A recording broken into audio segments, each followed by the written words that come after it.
Welcome to Deep Focus, a radio show about movies and New Haven. I'm your host, Tom Breen, and we have a new guest in the studio today, and she was dancing to the theme music. I feel like my life has been justified. So thank you, Isaac Bernstein, for coming up with such a groovy introduction to the show. Never fails to impress. So this is our second show in 3 weeks about 48-hour film Project New Haven. But why so much coverage, you may ask? Well, because it happened, and we're going to hear about how it went down. One of my guests today was on, I guess, 2 weeks ago. Trish Clark, the producer and really the founding organizer of New Haven's instance of the 48-hour film Project New Haven. Trish, thanks for coming back on the show. Always happy to be here. And two filmmakers who participated in the weekend-long adventure to make a 4 to 7 minute movie that complies with a number of specific and kind of arbitrary criteria, including a genre pulled out of the hat and a character name, a line, a prop, and a few other criteria that I may be missing. It looks like there may be one. Perfect. Yes, keeping those mics nice up and close. So two filmmakers who participated in the weekend's competition, Ryan Lequinco and Haley Copes, whose name I pronounced correctly, I think. Excellent. Cool. So, Trish, why don't we start with you? Tell us a bit about how the weekend went from your perspective. Could you remind us when it started, when it ended, and what happened in between? So we filmed last weekend, and so the kickoff was on Friday the 27th, and the teams had to hand in their films on Sunday the 29th, and they had the 4 to 7 minutes to make everything. We had 32 teams sign up, 31 came to kickoff, and 31 teams handed in films. And how did that number compare to previous years? Is that about on par, or more people, less people? It's less than the last couple years. We're usually in the 30 to almost 40 range. So the last 2 years we had 38 and 39. We had 32. We actually had a team sign up at kickoff this year, so which was fun. And the kickoff was at the Rough Draft? At the Rough Draft in Hamden, yeah. Former space. Excellent. And you mentioned when you were on a few weeks ago that you were seeing a larger number of, or larger proportion of New Haven and Connecticut area filmmakers than you had seen in previous competitions. Did that bear out from what you said? Well, it did. I mean, that's something that like we're proud of, and hoping that our campaign to market more, held up in Connecticut. But we had, out of those, I think only 5 were out-of-staters, and usually we're about 50-50. So this was like a big push to have like more Connecticut teams, which was great. I laid out the basic criteria or the parameters of the competition, but since you gave out the specific ones before we jump over to Ryan and Haley, could you tell us what were the different criteria that teams were working with this year? The required elements of the 48. Required elements. So this year it was Martin or Maureen Nutmeg, who had to be a liar. And the prop was a children's book. So that's kind of like wide open. Could be any children's book. Some teams made their own book. Some teams just showed a children's book. And the line that had to be there was, where have I heard that before? So those 3 things had to be in every movie. Excellent. So Ryan, how about we kick off with you?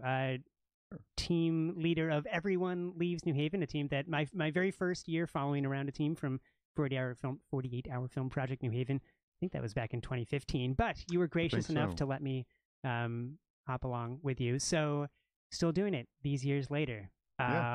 Why? Well, first, tell us about the movie that you made. I know it was in the martial arts genre. Can you give us a quick synopsis of the 5-minute movie you made? I can try. We made The Warrior, The Guardian, and The Liar. It features only those 3 characters. And really, I think we just kind of distilled the classic martial arts tropes of, a warrior lost a little bit or for feeling a sense of foreboding.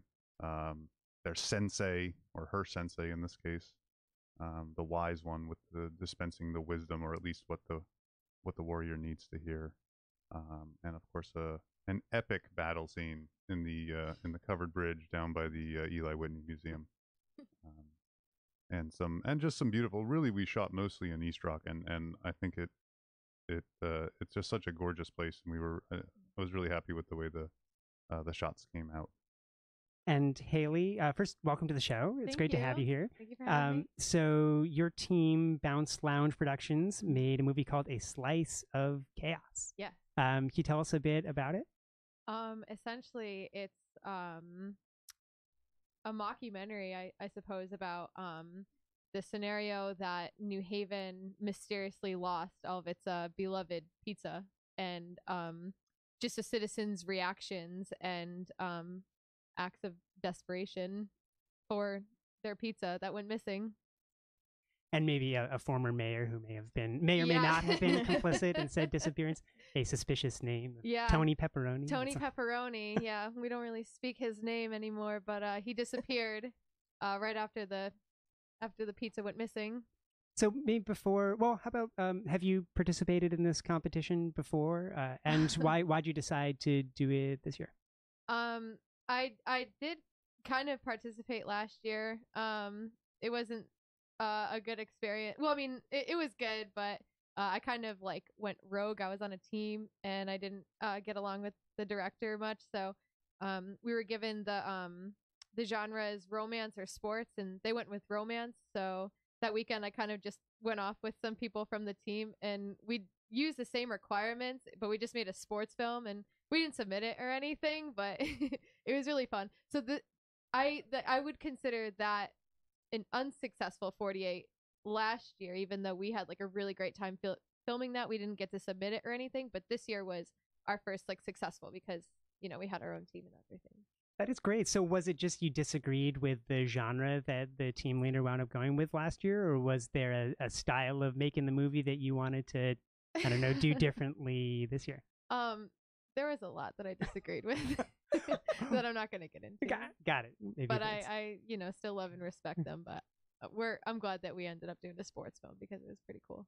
Ryan, but that happens a lot. Sometimes people like are on a team and then they realize, well, I want to be in charge next time. You know, so then they, you know, sometimes teams form into 2 or 3 the next year. It happens a lot. Yeah, it was too many people, too many opinions, and not enough jobs for everyone. So I took the weekend off to do it, so I still wanted to have a good time, you know. And it sounds like a movie came out of it, just not the one that was submitted. So, and what's your, I don't know anything about you. What's your background? Have you made movies before? Is this something that you just thought would be a really fun way to goof off with friends? No. Well, I go to Southern and I'm studying video production there, and that's how I know the people on my team. The Bounce Lounge, Alexis Villa, Brianna Marcosano, and can't think of the other one right now. No, I'm kidding. Evan Kometz, that Paisan.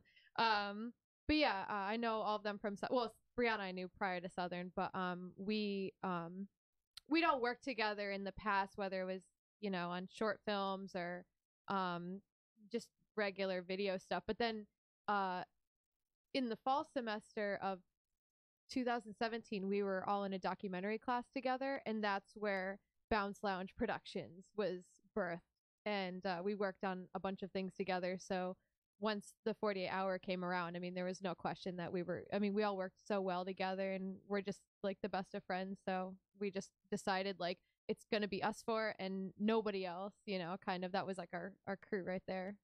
It's great. And Ryan, as I mentioned, you've been doing this for maybe is this the 5th year? 5 years, yes. So why'd you decide to do it again this year? And was your team any different than previous years? The same? How'd you put together the team that wound up working on this? So I was considering not doing it this year. We had lost a key member, our friend Tom Coben, who moved out of town.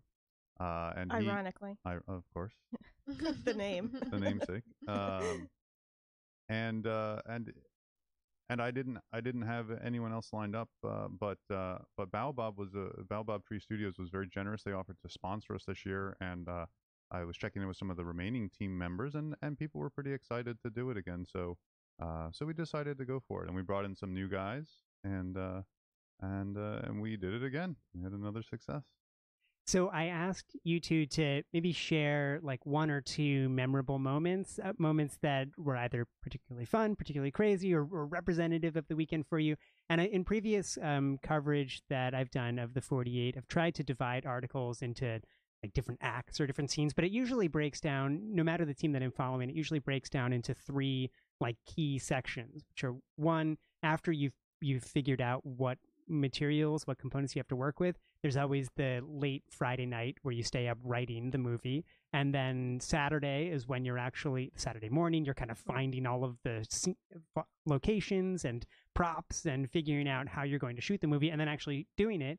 And then Sunday is, finishing filming and also editing it. I don't know if your weekends broke out into those kind of three general categories, but maybe starting with you, Ryan, and going over to Haley. How did the actual weekend play out for you, and what moments from that weekend do you want to share with us today? Well, when we drew genres, we had the choice between a road movie and martial arts, and I was immediately drawn towards martial arts. It seems, making movies as a kid, it seems like you're often making some kind of martial arts movie. So I thought that would be really exciting or fun to get back into that. The writing was not the smoothest. We focused more on just scenes and kind of came up with a set of things that had to be in it, and then kind of played to that. The one thing that made me nervous after the fact, or between the writing and the shooting, was deciding to do a fight scene. We like to try and do a good job. I didn't want it to look too amateurish as I would have done as a younger person, but we really didn't know any fight choreographers. But as I found, we get very lucky in that we find someone who had no idea they were going to be working on a 48 over the weekend to step up, and a friend of a friend, Laura Bass, she was a dancer and she knew some taekwondo, and I guess had done a little bit of fight choreography. Just we were hounding her Friday night. She showed up Saturday morning, and her and Lisa, the other actor in the scene, figured out a little routine to get us started into the fight scene. We knew how the fight had to end, and we kind of made up the rest. But she came in. It was just so impressive. Laura Bass was not only the fight choreographer, but also the opponent to Lisa Howie's. She was, yes, and also what a great villain she turned out to be. She really had a lot of credit to our wardrobe and makeup team. Amy and Greg made her look pretty almost supernatural, I would say. She really had a great look. And the setting that you picked was pretty perfect for a martial arts fight. That the covered bridge over that creek near the Eli Whitney Museum up on Whitney Avenue. Yeah, a little limiting with the angles, I think our DP would say. But you mentioned you didn't want it to look amateurish, but I think a key aspect of any great martial arts movie is that these are exaggerated fight scenes, right? So to have like a low angle shot where someone just goes flying, in a conspicuous way above and back and forever. I'm not sure we got out of amateurish, but we tried. So the fight scene, a definitely memorable one to shoot. What about anything from the writing or from other parts? I know you shot at the top of East Rock. Looks like also under that one of those beautiful. I'm terrible with tree names, but there was a very large and well canopied tree on the northern side of East Rock that you were sitting under in a very contemplative way. Yeah, do you know that tree? That's actually over by the Rose Garden. Oh, great. So we wanted to use the Rose Garden, but that tree adjacent, or I guess part of the Rose Garden, really had the right atmosphere for the sensei to be meditating under. So we used that, and then the top of East Rock. But I would say the other fun thing I was excited about was we did a classic Foley effect that I had always known of for punching sounds, was hitting celery with rolled up newspaper. So during the fight scene, if you listen, you'll hear some punching noises. And Saturday night, we bought a bunch of celery and some newspapers and whacked them. So just so I get the details right, the celery is outside of its plastic bag, or it's still in the bag when you're whacking it with the newspaper? This was organic celery, so I don't know that it had ever been in a plastic bag. You grew it yourself. But I had to untie it had one of those little tie wraps around it. Got it. But yeah. So it's just the whole bunch. I don't know what you call all the stalks in one. That's how I understood it. Is that you take the whole bunch of celery and you roll up a newspaper nice and tight and just whack it. Since we are in a newsroom, I'd be remiss if I didn't ask, what newspaper did you use to hit the celery? Someone had a copy of the Times, but when I was buying celery, I think I picked up some of the Lavos Hispano. Yeah, I think the Lavos. A plug for the And our I will partners. say that the Lovos using that worked better than using the Times. Excellent. You heard it here first. That's right. Perfect. Foley artists out there. Mhm. If you're listening, Lavos Hispanic paper stock. Perfect for whack and Should have celery. had like a message at the end, like no celery was harmed. in the making of our film. We were considering that, but that would have been a bold-faced lie. Oh, and but happy epilogue to that story. The celery was turned into a wonderful soup Nice. by Jessica, our caterer. Oh, what a on happy end. Sunday. Oh man, Yes. these are the deep Just cuts, wholesome. the trivia that our listeners are really Yeah. craving to know. That's great. So Haley, I'm going to ask you the same. Tell us a bit about maybe how did your weekend break out into that kind of Friday writing, Saturday finding stuff and filming, and then Sunday editing, and what were some memorable moments for you? Yeah, it was pretty similar, except for the most part. So Brianna Marquesano was our editor, so she was kind of editing as we went. So we would like at times maybe go and film something, and she'd be back at my apartment, like in the lab, doing her work and stuff like that. But we did spend a lot of time on Sunday, like just all kind of hovering around the laptop and And that made her work faster, I'm sure. oh my god, yeah. Well, I mean, then we'd all like get out of her way, but then we'd come back and be like, "Come on, is it done?" Like I was like shaking on Sunday, like I was a crazy person. But okay, so on Friday when we chose our genres, we got comedy and disaster. So I was. And I feel like your movie falls pretty squarely in between the two. Is that intentional? Thank you. Yeah. Oh, no, I jumped the shark. Yeah, we were like driving home, and I mean immediately I'm like, yes, comedy. Oh my god, that's like my favorite thing ever. So we're driving, and like sometimes I think of like this friend group as kind of like in my head compare us to like the the Pelicans in like Finding Nemo, where like one person, it's like mine, and then they're all like mine, mine, mine. They all kind of repeat each other, because that's how we are with our own jokes. Like someone will say something, and then we just keep like repeating it, and then it gets like so out of hand that like there's nobody there to like really stop us, so we just like go with it. Even like our name, like Bounce Lounge Productions, is just based off of a joke that kind of went like too far almost, but so let's see. So Friday night we were just kind of like spitting ideas out. We're like, all right, comedy, and we were like, we have to have elements of disaster, and we were kind of thinking of like, well, what's like disastrous without like, we were like, do we like go to Sleeping Giant and film all the trees falling down? Like, what do we do for disaster? And then like I don't even know who mentioned it, but someone's like, well, like what if there was like no pizza in New Haven? And we just kind of kept going from there, like all night. Even before the screening, we were making jokes about like, gluten-free people. No offense to gluten-free people. But we were like, oh, okay, we have to throw in a gluten-free person, and then They emerge as the true villains. in yeah. your movie. Yeah.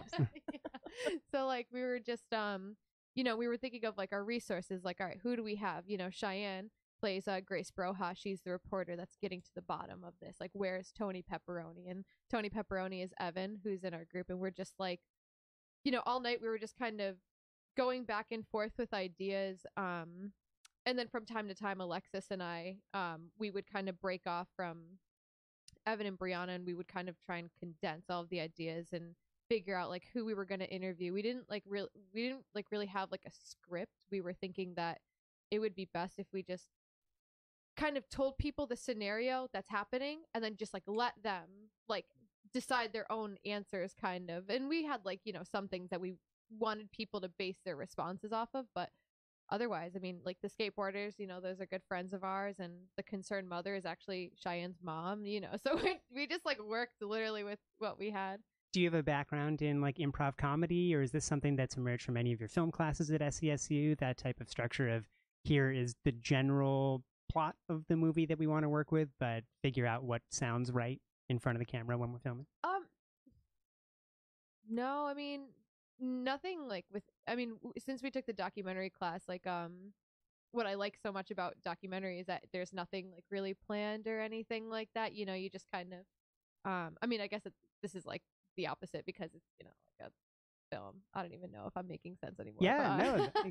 I think that what's so unique about the 48 is that it has to be, you have to do some planning, but also you have 48 hours to make something. So there's a lot of improvising. Yeah, constantly. we thought that like a script would kind of take like too much time, and plus like if you give someone a script, sometimes I think that it sounds like forced, and obviously we wanted it to seem like as natural as possible, so we would just be talking like, you know, we got the owner of Modern to, and we were just like, all right, imagine like, you know, you come into work and there's nothing, and you guys have no pizza, like some like all of your materials like disappeared, you can't make pizzas, like people are going crazy, there's people in the streets, you know, even you know, so I work at Christie's, and we showed up on Saturday night and we wanted like a riot scene, we wanted people like running in the streets and screaming, so I just show up to Christie's and I'm standing there and I'm literally yelling like we just needed people for one scene, and they all know me, but they're like, why is Haley so crazy? And I'm like, guys, we need people for like a riot scene, we just need 30 seconds of people running and screaming in the streets, and like, you know, so I have them gathered by like the front door and I'm giving them this like speech. I'm like, guys, New Haven is out of pizza. I'm like, there's no Pepe's, there's no Modern. I'm like, you can't even get Domino's, you can't get Bagel Bites, you can't get anything. Like, I'm like, what are we gonna do? And then I'm like, all right, 3, 2, 1, run in the streets. You know, like it was like so fun. Wait, so were you yelling this at not just, are you a bartender at Christie's? Or, Yeah. So not just at staff at Christie's, but also just anyone who was there drinking at the time? Yeah, like they roped into the movie? Because there were like a lot of regulars there that recognized me, and they were like more than willing to help me out. And then there were people that just heard me yelling and they're like, yeah, she seems cool. Okay, I'll do it. Because I loved a lot of things about your movie, but I feel like my favorite part was that opening montage that is so classic to like any disaster movie, right? Whether it's like 28 Days Later zombie stuff, or even like, you know, the 57 previews for any like Purge movie. It's always like chaos in the streets because this one random thing happens to be happening this time, and it's causing chaos. So yeah, great job with that. But you also, it looks like you filmed a lot out at Coogan Pavilion over in Edgewood Park. There's I don't know if some of the skater scenes were over there, but did you really traverse the breadth of New Haven in I figuring hope out so. where to film? I think so. I mean, a lot of it is just like what we knew. We weren't gonna like go around to places that we didn't know, but you know, we know Modern. We went to Brick Oven. We hit up all the spots that, you know, it's a very, I feel like if you're a New Haven local, you know, you're gonna recognize all the, you know, filmed in the neighborhood that I live in, which was actually like really funny because that's where I played a prostitute, and that was like really interesting. It was almost like a social experiment at the same time because you know, in the scene that I'm there, they have to like drive up to me, so I was actually standing on the corner like by myself, and we had to keep reshooting that scene because people were legitimately stopping. Wait, and what part of town was this, you say? Like around Elm Street, like Edgewood Park, yeah. And one guy actually like got out of there was like this one like really sketchy dude that kept driving around, and I like went up to our car at some point, and because we had to film the scene again, and I'm like, yeah, there's like this one car, it's like these two older guys and they keep driving around, it's kind of making me nervous, and they're like, all right, we'll just get this done. And of course, as soon as they drove away, I saw that car park, and one of the guys got out of the car and started walking towards me, and I'm like, oh god.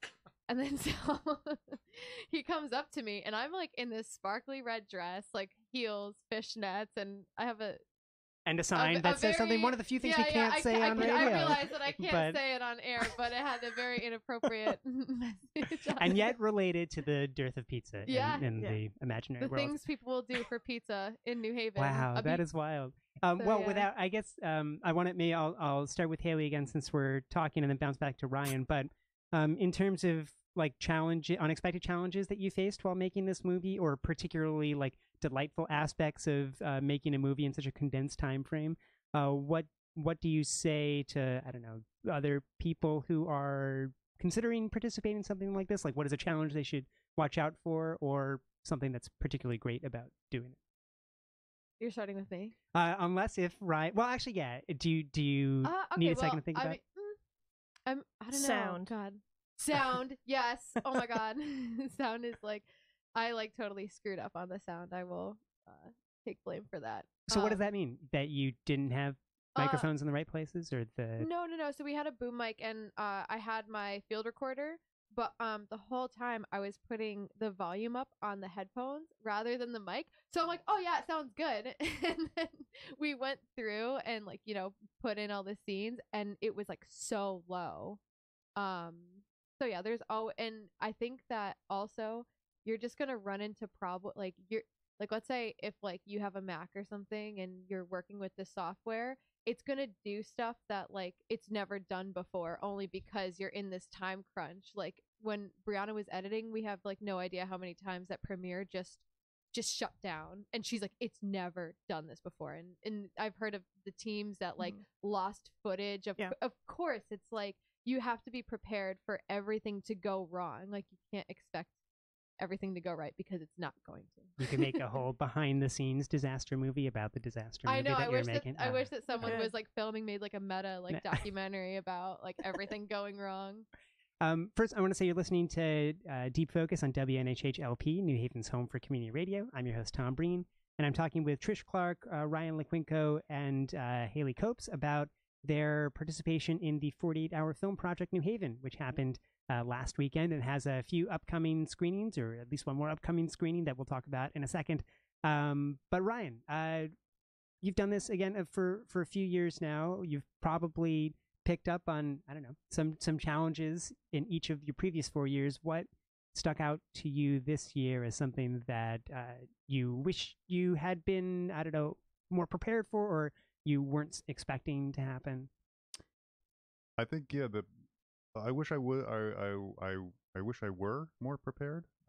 In general, as I mentioned, I was a little late to decide. We weren't as on top of things as we typically are, and especially bringing in new people, I didn't really bring them up to speed as much as I should have, and I think I kind of threw them in, and they did great, but ultimately, I needed to kind of direct them a little bit better.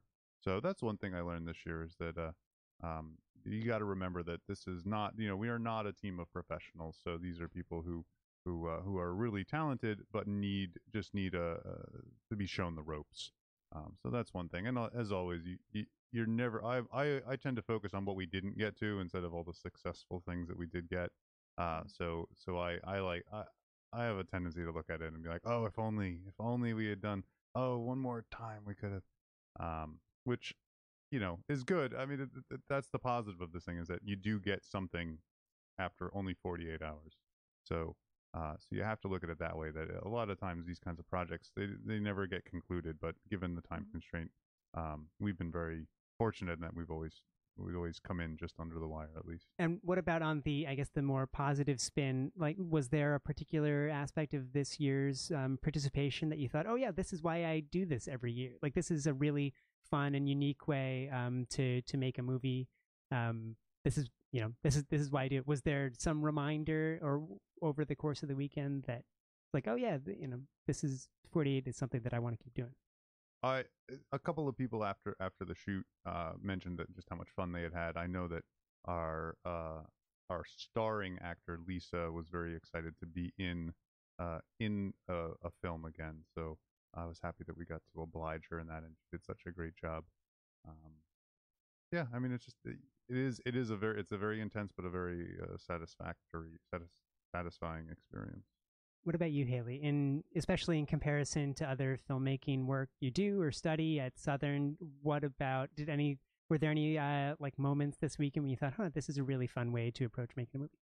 I mean, yeah, it was so humbling, like just all of the people who pulled through at the last minute, who were willing, like, Bill Pistari, who is the owner of Modern, like we just called him, well, I know his daughter, so I called her that morning and she got her dad, like, within an hour we were at Modern, and he did a great job, and we just put him on the spot. We were, as I said, like, it's just so like avant-garde, or, just like, okay, you're put in this situation, the skateboarders are friends, like they're not actors, but they pulled through and they were so funny. And Cheyenne's mom, like all these people just, we called them up and they were just they were willing to drop everything, just to be in it. And they were so funny, and I couldn't be any more proud of every person who had something to do with a slice of chaos. And Trish, how about from the producer's perspective? How did this weekend go from you? And were you also with Patrick down in Georgia? Were you doing this solo? Did you have any? Well, Patrick supports from afar. Got it. But no, I have 2 interns that have been helping us out all summer who've been fantastic, which is great. And my sister usually helps out at kickoff and drop off as well. So yeah, I can't do it all alone. I do have some help, but over the weekend, if people have a problem, they call the 48-hour hotline. So that's just me, manning all that. And I think Haley was like my first call, Yeah. which because she pulled comedy. She's like, "Does mockumentary count as a comedy?" I'm like, "Yes, it does," and I love mockumentary, so go for it. When I hung up, I was like, I walked into the room. I'm like, I'm gonna kiss Trish on the lips. I was so excited. See, I like making my 48ers happy when they call. Did you have to call any other times to the 48 hotline for help? Yeah, I called a couple times, mostly about like the paperwork, because I was like, if we don't have this one foreman, we're gonna get disqualified. And then I was worried about the whole prostitute thing. I was worried that like, because there were like kids there, and I was like, wait, what if like my sign will like offend the parents? And I'm like, I just didn't want to get disqualified or anything. Like that was like my biggest concern, because we were so proud of it, and we would have been so heartbroken if like it wouldn't be able to be screened or anything, Ryan, did you have to call the 48 hotline for anything this week? We did not. Wow. Went so smoothly. And so besides being the one woman on the hotline, was there any other challenges that are recurring or that were new or positive aspects that really struck you this time around? I mean, most of the calls that I get are like, they're either right after the kickoff where they have questions about the elements, or towards the end of the weekend where they have questions about the paperwork, which, usually my staunch answer is, well, all the paperwork's on the website. Just print it out and fill it out. But I got a call or a text rather about 7 or 8 o'clock on Saturday night that said, we don't think we're going to submit anything. Our file's corrupted. We don't have anything. And this is a previous winner. Oh no! And I was like, you're just joking with me. You're pulling my leg. He's like, we're not kidding. But they were able to recover some of the footage and then reshot a lot. And I've never been happier to see a team walk in at kickoff on time or drop off on time. That was and the hand synth something film, in. right? That was the synth film, yeah. And that one was sick too. Yeah, it's great. I love yeah. that one. Could you tell? So I understand that the movies played last night at the Bijou in. So yeah, we premiered Bridgeport? at the Bijou last night, and we had scheduled to be at the State House, but it's still not open yet, so we had to move our venue. So rather than having 3 screening groups of probably 10, and 11 is what we would have had, we had 2 very large screening groups of 16 and 15 films. So everyone was troopers that sat there for like the 2 hours, then the Q&A. So it was really long night for me watching all of them. You stayed for both, right? Mhm. Yeah. But it was good. I think it was actually better having the big groups like that because we had like a good crowd. The Bijou is just such a gorgeous theater. I mean, I wish I could just, because I love New Haven, I wish I could just pick it up and move it right here. But they at the last minute accommodated us. They said, oh, we could do it on Wednesday. They had another event tonight, so I had to condense it into one night. But it was great. I love that place. And what about what happens next? Are there any more screenings? Is there a finalist round? What do we look forward to? So there were ballots last night, so that we will announce the audience vote from each screening group. And as I said on the stage last night, and has already been on Facebook, I will announce that next week after I count, because I'm tired now. And then we're gonna now it's up to the judges. So we have 4 judges that are gonna look at everything.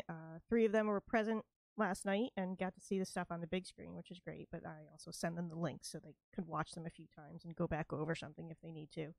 And I will announce the nominees, because we nominate about 5 in each category. And so we'll announce that, and then we'll be back at the Bijou on Friday the 24th for the best of an awards night. So we'll probably screen, I mean, I don't know yet, but probably 10 to 12 films, and then do the awards right there on the stage. And who are the judges, or is that on the 48 website? It is not on the website, but it was announced in the screening last night. So we have Mike Chooney, who is a former 48 winner, and his film last year screened at Cannes. So he's one of our judges. Sarah, and I am totally spacing on her last name right now, but she is also a producer in Connecticut and of events and fantastic things as well as films. And who else? Charlie Roxburgh, who we talked about on our last time here. He was on the Nutmeg's latest article when we were here 2 weeks ago, and he's a Connecticut filmmaker as well. And who's the fourth one? See, I'm really tired. I haven't slept in that time. Who's the fourth? Oh, and Richard Scott, who is a friend of mine out in California. So he obviously is the one who wasn't at the screenings because he's in California, but he, I know from Dances with Films. Great. So we'll definitely post any information about upcoming screenings on the Deep Focus Radio website. And then Ryan and Haley, I want to just give you a last opportunity to share, like, is there a place where our listeners could go to find other movies that you've made or watch these movies if they're available yet? Or if you just want to point them to like a Facebook or Twitter, is there something that you want to share to get folks to check out more of what you do? Maybe we'll go with Ryan and then Haley. All of our past years, not this year's yet, but we have a Facebook page. Not a Facebook. What's the other one? YouTube. We have a YouTube page.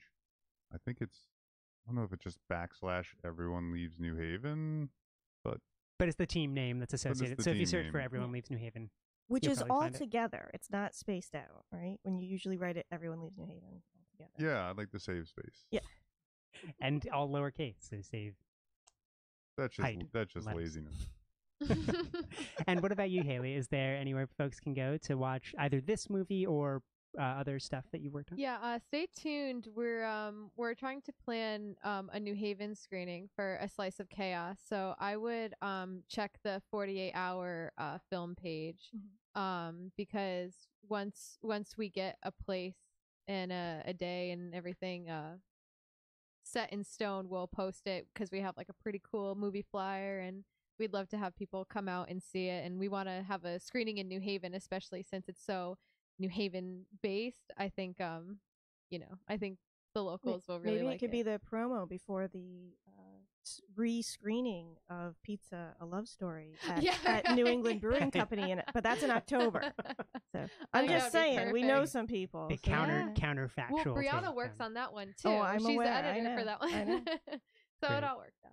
Well, Trish Clark, Ryan LeQuinco, Haley Copes, thank you so much for coming on the show to talk about your experiences at this year's 48. Thank you so much, Trish, for putting this all together. Oh, thank you for having us once again. We love all that you do to help promote the 48. My pleasure. And you can go to deepfocusradio.com to find a recording of this conversation and links to stuff we spoke about, and really 3 years of conversations about movies and New Haven. So a lot to dig through there. Trish, Ryan, Haley, thank you again. Thank you. Thank you.